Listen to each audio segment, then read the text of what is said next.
paano mapasama?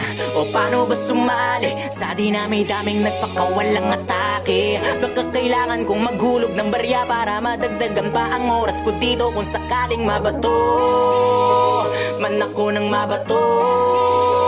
Pag sinabi ko na ititigil ko na to, set up yun para sa'yo, parang Massacre 44, mama sa pano ba? Kamusta?